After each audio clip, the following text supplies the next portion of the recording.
Kelompok Velocity. Kalian tahu nggak sih peristiwa yang ada di Sumbawa? Apa itu? Apa tuh? Aku yang baca sih peristiwa gempa bumi sih, tapi kalian tahu nggak pengertian gempa bumi itu apa? nggak tahu sih sebenarnya. Oh, kalau gempa bumi itu getaran yang disebabkan oleh tektonisme, vulkanisme, atau runtuhan. Oh, Oh, tau gak sih, kan pasti dalam gempa itu ada istilah-istilah. Kira-kira istilah-istilahnya apa aja ya? Yang aku tahu ya, yang pertama itu ada seismologi. Seismologi itu ilmu yang mempelajari tentang gempa bumi. Terus ada hipocentrum. Hipocentrum adalah sumber gempa yang ada di lapisan bumi. Epicentrum itu garis di permukaan bumi yang tepat tegak lurus di atas hipocentrum. Koma seista itu garis-garis yang menghubungkan tempat-tempat yang dilalui gempa pada waktu yang sama. Habis itu ada isoseista. Isoseista adalah garis yang menghubungkan tempat-tempat yang memiliki intensitas yang sama. Habis itu ada yang terakhir makroseisma. Makroseisma adalah daerah yang di sekitar epicentrum yang mengalami kerusakan hebat akibat gempa bumi. Oh gitu. kan pasti gempa tuh ada penyebabnya kan? Penyebabnya apa aja sih? Penyebabnya itu ada 4. Yang pertama ada disebabkan oleh gempa tektonisme. Gempa tektonisme itu getaran yang disebabkan oleh pergerakan lempeng. Yang kedua ada gempa vulkanisme. Gempa vulkanisme itu getaran yang disebabkan oleh aktivitas gunung berapi.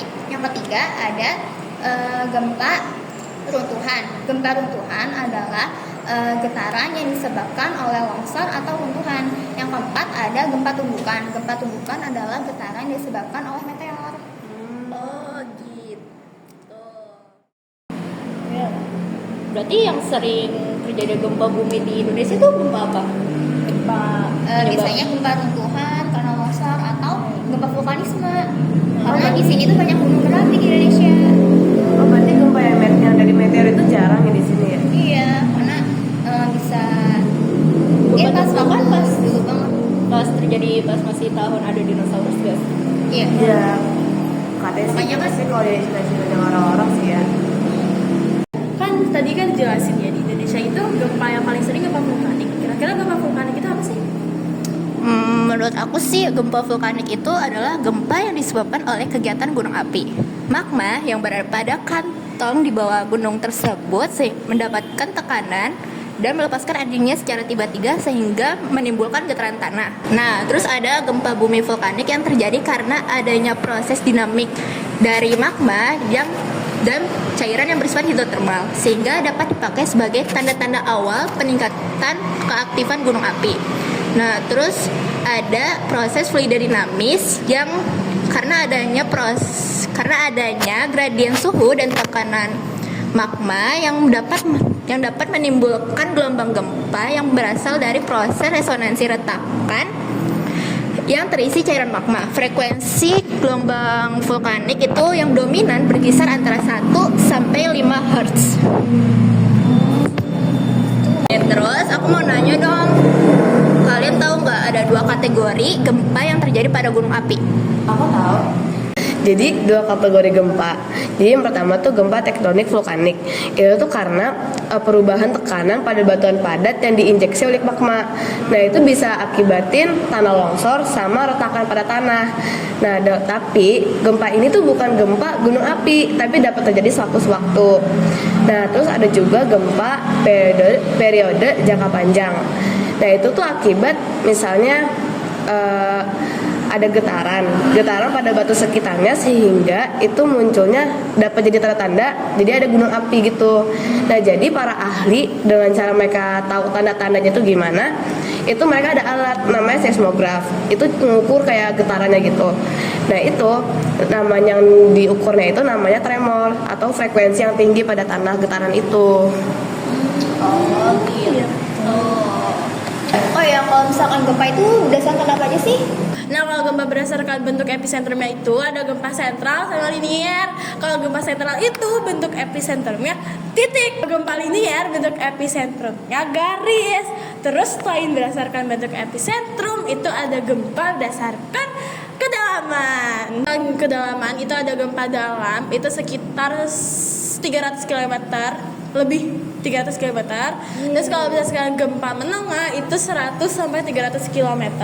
Lalu yang terakhir ada gempa dangkal itu kurang dari 100 km.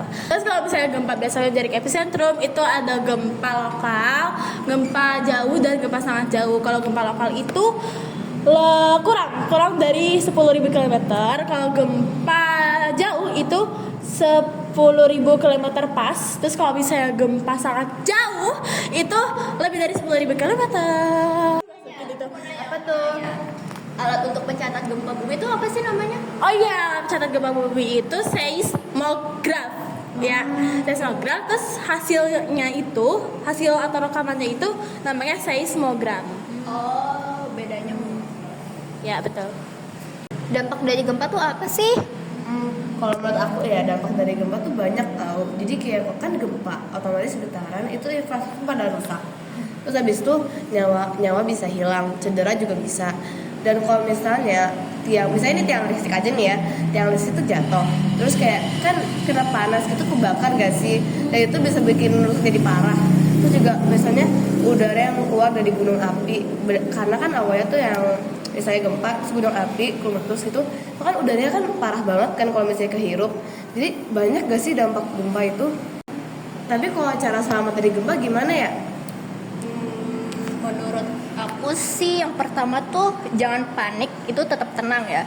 Kan kita tahu orang-orang kan kalau ada gempa itu panik kayak huru-hara gitu kan. Tapi yang kita lihat dari warga negara Jepang tuh pasti dia tuh tenang, santai aja karena udah sering terjadi kan. Terus yang kedua itu kalau kita di dalam gedung kita cari tangga darurat, jangan pakai lift. Intinya pakai lift. Kalau pakai lift takutnya tiba-tiba mati, kita terjebak di dalam lift, itu sama aja kita bikin cari mati. Nah terus kalau kita berada di dalam ruangan, kita nggak sempet mencari tangga darurat, kita bisa berlindung di bawah meja yang kita menjauhi kayak benda-benda kayak kaca, kayak benda-benda tajam gitulah, atau benda-benda yang gampang rapuh gitu. Terus kalau di luar ruangan itu kita bisa mencari tempat yang lapang, jauhin dari kayak tiang listrik, terus jauhin dari pohon yang pasti akan roboh gitu. Itu menurut aku sih. Ada yang mau tambahin? Kayaknya itu aja nggak sih?